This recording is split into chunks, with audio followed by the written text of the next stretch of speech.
Ladies and gentlemen, welcome to Chanel Jasmine, the best novel Chanel for romantic stories.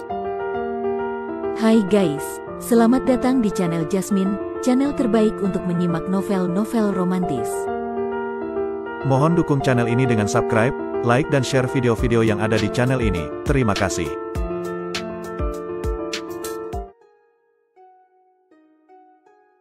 Perintah Kaisar Naga bab 5351-5352. Di dataran itu, di mana-mana terlihat rumput abadi setinggi 3 meter.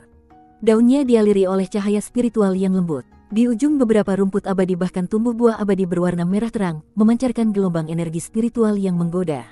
Tanah sesekali menonjolkan urat-urat nadi berwarna hijau, yang merupakan urat nadi abadi yang terekspos. Samar-samar terlihat energi spiritual berwarna emas pucat mengalir deras di dalam saluran nadi itu, bagaikan pembuluh darah bumi. Inikah dataran jatuhnya dewa? Dev terkejut dalam hati. Ia pernah melihat banyak urat nadi spiritual di surga kelima, tetapi belum pernah melihat gugusan urat nadi abadi yang begitu padat dan begitu murni seperti ini. Hanya sumber daya di dataran ini saja, aku khawatir sudah setara dengan total kekayaan separuh dari semua kekuatan di surga kelima. Kerajaan dewa bisa menguasai tanah berharga seperti ini, pantas saja bisa menjadi kekuatan papan atas di surga ke-6. Putri kerajaan dewa yang kedua tangannya terikat merasakan aura yang familiar. Namun, raut wajahnya menjadi semakin buruk. Ia memalingkan wajahnya dan tidak mau melihat pemandangan di bawah. Jelas sekali terhadap tanah yang telah menutrisi klan dewa ini, yang tersisa hanyalah penolakan dan kebencian. Lebih jauh ke depan, adalah ibu kota dewa dari kerajaan dewa. Suara sang putri terdengar sedikit dingin. Di luar ibu kota dewa ada 3 lapis penghalang.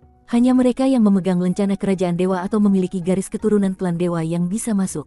Jika kau mau menerobos paksa, kau hanya akan tercabik-cabik oleh kekuatan dewa dari penghalang itu. Dev tidak menanggapi, hanya menatap tajam ke depan. Benar saja, di ujung dataran, siluet sebuah kota raksasa perlahan-lahan menjadi jelas. Tembok kota ibu kota dewa terbuat dari batu dewa berwarna emas pucat, tingginya mencapai 500 meter. Di atas tembok terukir rune-rune dewa keemasan yang rumit. Di antara aliran rune itu, sebuah penghalang tak kasat mata menyelimuti seluruh kota, memancarkan tekanan yang membuat jantung berdebar. Di gerbang kota, berdiri puluhan pengawal dewa yang mengenakan baju sirah perak.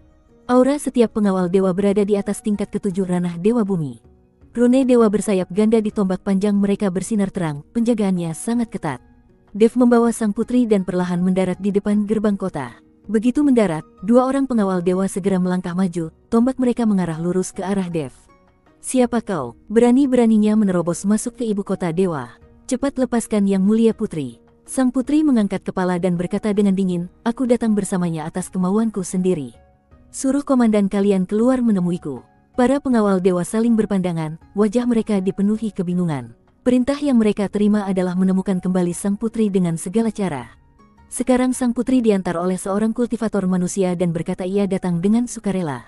Hal ini membuat mereka sejenak tidak tahu harus berbuat apa. Salah seorang pengawal dewa tidak berani menunda-nunda, ia buru-buru berbalik dan berlari ke dalam kota, tampaknya untuk melapor. Para pengawal dewa yang lain meskipun tidak menarik kembali tombak mereka, juga tidak bertindak gegabah. Mereka hanya mengepung Dev dan sang putri dengan waspada, mata mereka menatap lekat pada Dev, takut ia akan berbuat macam-macam pada sang putri. Sekitar waktu yang dibutuhkan untuk membakar sebatang dupa, dari dalam kota terdengar suara gemerincing hiasan giok yang jernih. Seorang wanita perlahan berjalan mendekat. Ia mengenakan gaun istana berwarna ungu pucat yang dihiasi sulaman rune dewa burung luan yang indah. Rambut hitamnya yang legam disanggul tinggi, dihiasi dengan tusuk konde emas merah bertatahkan batu permata. Kulitnya seputih giok, dan sorot matanya menunjukkan sedikit pesona, tetapi juga memancarkan aura yang mantap. Ia terlihat baru berusia awal 20-an, tetapi auranya telah mencapai puncak tingkat ke-8 ranah dewa bumi. Wanita itu berjalan ke hadapan Dev. Pandangannya pertama-tama menyapu sang putri yang kedua tangannya terikat, lalu jatuh pada Dev. Nadanya datar tetapi mengandung sedikit selidik. Rekan Daois, terima kasih telah mengantar yang mulia putri kembali ke ibu kota dewa. Saya adalah penasihat di sisi yang mulia raja, nama saya Ziyuan. Boleh saya tahu nama besar rekan Daois? Kali ini, dengan mengantar kembali sang putri, apa ada permintaan yang Anda inginkan? Dev menatap Ziyuan, dalam hati ia berpikir. Seorang penasihat raja kerajaan dewa, ternyata begitu muda dan cantik, serta memiliki tingkat kultivasi yang tinggi. Jika kultivator biasa ingin mencapai posisi ini, setidaknya dibutuhkan akumulasi selama ratusan tahun. Ziyuan yang terlihat begitu muda, entah karena bakatnya yang luar biasa, atau karena ia memiliki jalan khusus. Dilihat lagi dari gaun istananya, meskipun bukan model pakaian permaisuri atau selir, tetapi bahannya sangat berkelas dan sangat berbeda dengan pakaian pejabat biasa. Dan di matanya saat menatapku, selain selidik, juga ada sebersit kewaspadaan yang sulit terlihat. Itu adalah tatapan mata yang hanya dimiliki oleh orang yang sudah lama berada di pusat kekuasaan dan terbiasa menimbang pro dan kontra. Di dalam hati Dev dengan cepat muncul sebuah dugaan, Ziyuan ini, aku khawatir tidak sesederhana penasihat raja. Raja kerajaan dewa sudah lanjut usia dan membutuhkan orang untuk merawatnya. Ziyuan yang masih muda dan cantik, serta memiliki tingkat kultivasi dan kecerdasan yang cukup, mungkin saja adalah teman tidur sang raja. Sehari-hari ia membantu raja mengurus beberapa urusan sepele, sesekali juga bisa berpartisipasi dalam urusan pemerintahan sebagai penasihat. Dengan begitu, ia bisa menutupi hubungannya sekaligus selalu berada di sisi raja. Membayangkan gadis secantik ini ditiduri oleh seorang lelaki tua, Dev merasa sedikit kasihan. Namun, Dev tidak menunjukkannya. Sebaliknya, ia menampilkan senyum yang pas di wajahnya dan menangkupkan tangan. Saya Dev. Kali ini saya mengantar kembali sang putri bukan untuk hadiah apapun, hanya kebetulan bertemu dengan yang mulia putri seorang diri di luar. Saya khawatir akan keselamatannya, karena itu saya lancang mengantarnya kembali. Bagaimanapun, kerajaan dewa dan kuil akan segera beraliansi. Keselamatan yang mulia putri berkaitan dengan stabilitas surga ke-6. Saya tidak berani tinggal diam. Ia sengaja menyebutkan kata aliansi, baik untuk menguji reaksi Ziyuan maupun untuk membuat tindakannya terlihat lebih masuk akal. Seorang kultivator yang peduli dengan situasi di surga ke-6 dan mengantar kembali seorang putri yang tersesat, tentu akan lebih mudah membuat orang lain lengah daripada seorang kultivator dengan niat tersembunyi. Mendengar kata aliansi, sebersit gejolak yang sulit terlihat melintas di mata Ziyuan. Ia kemudian kembali tenang dan berkata sambil tersenyum, rekan Daois Chen benar-benar peduli. Yang mulia putri baru saja kembali, pasti sudah lelah. Biarkan ia kembali ke istana untuk beristirahat dulu. Biar saya yang mengantar rekan Daois Chen berkeliling di ibu kota dewa. Dev mengangguk. Baik, Ziyuan tidak banyak bicara lagi. Ia memerintahkan pengawal dewa untuk membawa sang putri pergi, sementara ia sendiri berbalik dan memimpin Dev berjalan masuk ke dalam kota. Jalanan di ibu kota dewa lebar dan bersih. Bangunan di kedua sisinya terbuat dari batu dewa dan kayu abadi, dengan ukiran yang indah, memancarkan kemewahan dan keagungan klan dewa di mana-mana. Para kultivator, klan dewa berlalu lalang di jalanan. Saat melihat Ziyuan, mereka semua menghindar. Jelas sekali mereka sangat segan dengan identitas Ziyuan. Jalanan batu biru yang sedikit basah oleh embun pagi memancarkan kilau keemasan pucat.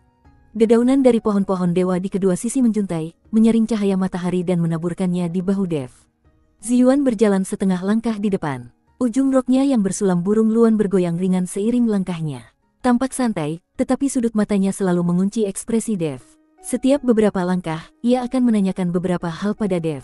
Rekan Daois Chen kelihatannya asing, mungkin baru saja tiba di surga ke-6. Ujung jari Ziyuan menyentuh sebuah tusuk konde bertatahkan giok spiritual di salah satu kios di pinggir jalan. Nadanya ringan seolah sedang mengobrol santai. Surga ke-6 tidak seperti surga ke-5, kekuatan di sini saling terkait dan rumit. Rekan Daois sebagai seorang kultivator lepas berani berjalan sendirian, nyalimu cukup besar juga. Dev yang sedang menatap wajah angkuh pemilik kios dari klan dewa di belakang kios, mendengar itu lalu menggaruk kepalanya dan tertawa sedikit canggung. Saya juga baru beberapa hari di surga ke-6, hanya ingin melihat-lihat keramaian. Sudah bosan di surga ke-5, ku dengar di surga ke-6 ada tempat semegah kerajaan dewa, jadi aku ingin datang melihat. Siapa sangka bisa bertemu dengan yang mulia putri. Ia sengaja menekankan kata keramaian, matanya tertuju pada sekelompok anak-anak klan dewa yang sedang berdebat di sekitar buah abadi tidak jauh dari sana, seolah-olah ia benar-benar seorang kultivator lepas yang belum pernah melihat dunia. Langkah Ziyuan sedikit terhenti. Saat ia menoleh, tatapan selidik di matanya menjadi lebih tajam. Oh, kalau begitu, apa mata pencaharian rekan Daois di surga ke-5? Hidup sebagai kultivator lepas tidaklah mudah. Rekan Daois bisa berkultivasi hingga tingkat pertama ranah Dewa Bumi, seharusnya punya keahlian untuk bertahan hidup, kan?